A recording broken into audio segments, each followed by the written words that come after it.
Erech, Eridu, Ur of the Chaldees, these were the first cities of the world. For here in Iraq, men first began to build and to create a settled way of life. Here were the very beginnings of civilization. The splendor of Babylon is gone, and with it the glories of Assyria.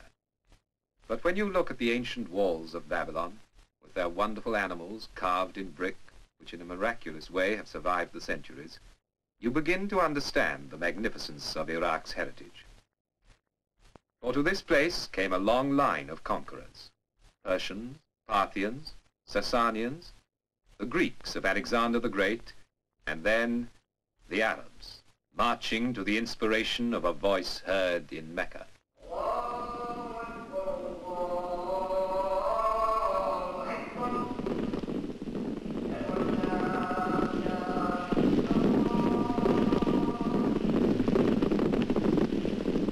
Here, beside the waters, in a land made fertile with irrigation, the life of Islam flourished for more than 600 years.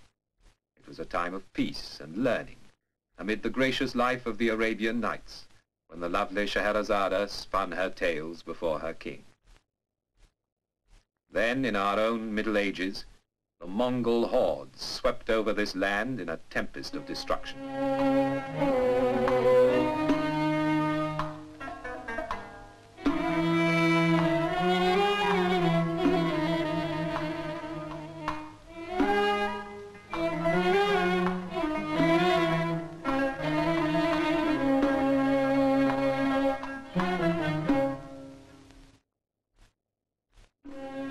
The people of Iraq became like Cain, wanderers upon the face of the earth, and the desert reclaimed the land that men had made fruitful.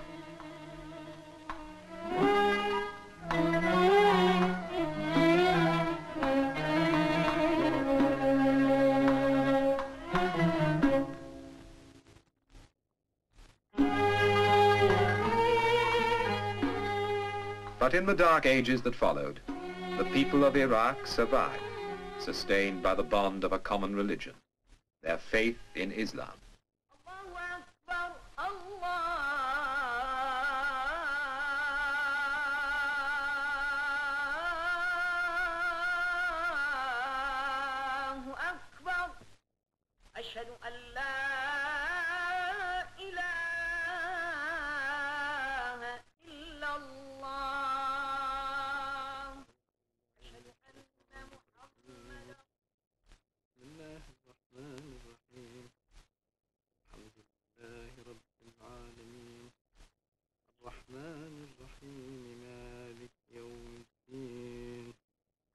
Almost 700 years later, Iraq regained her independence.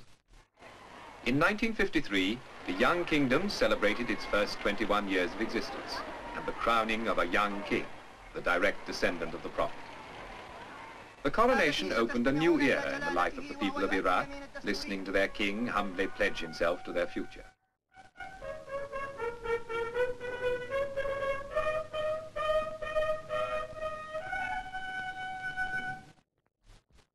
أقسم بالله أنني أحافظ على أحكام القانون الأساسي واستقلال البلاد والإخلاص للأمة والوطن.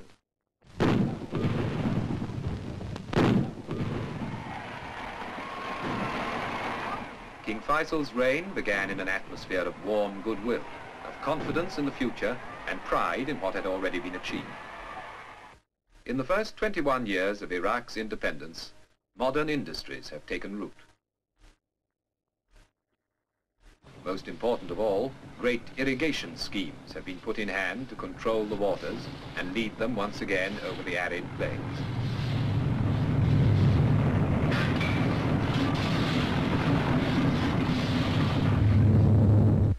Iraq's other great natural wealth is oil, untapped until this century.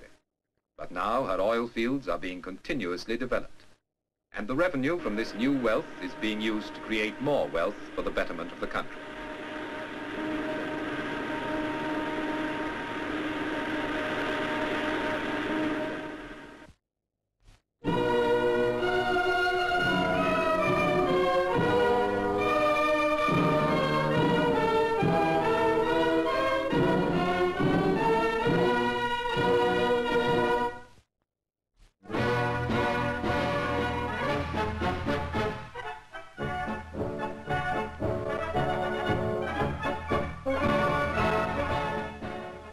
protect these first fruits of her far-sighted planning and enterprise, Iraq has built up a first-class fighting force, highly disciplined and well-equipped.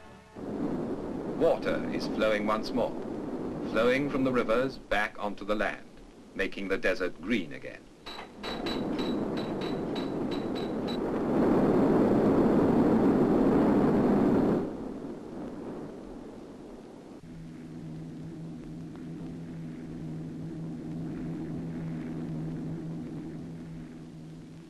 Agriculture is thriving. Modern machinery and new techniques promise new prosperity. The face of the land is changing. For Nebuchadnezzar, the eternal fires of Baba Goga, the burning fiery furnace of the Old Testament story, were evidence unread of the dark seas sleeping beneath his kingdom. Today, her revenues from oil are helping Iraq to lay the foundation for a new standard of well-being for all her people.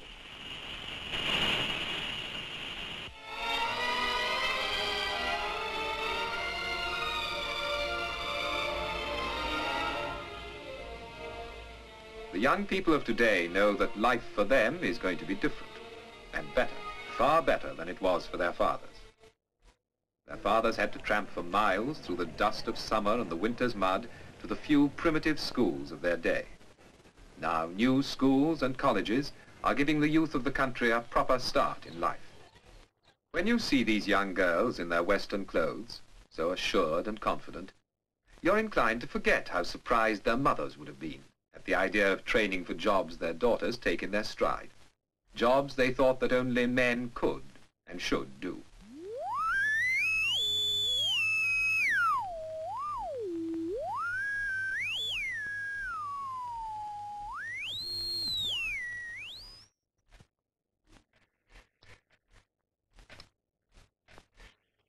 Now girls, as well as the boys, can take up almost any profession they choose and know they've a good chance to succeed. For all these young people now, there is the chance of a good education and of good health, the primary needs of any people. And it's natural that with all these modern developments, the women of Iraq are breaking away from their traditional style of dress, unaltered for centuries, to wear the practical, comfortable clothes that are right for this new life. It's a turn of events significant of wider change, of a more liberal attitude to life, of a greater interest in the arts.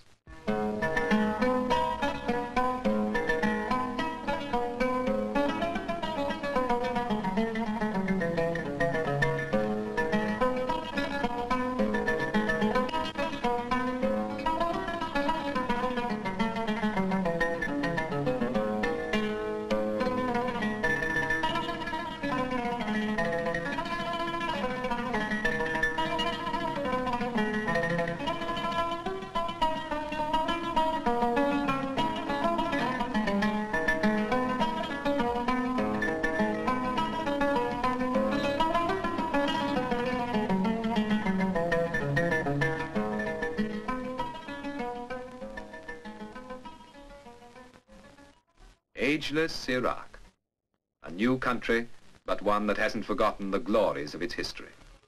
A country that is now emerging from the shadows of its past to a future bright with promise, ready to inherit its true place at the center of the Middle East.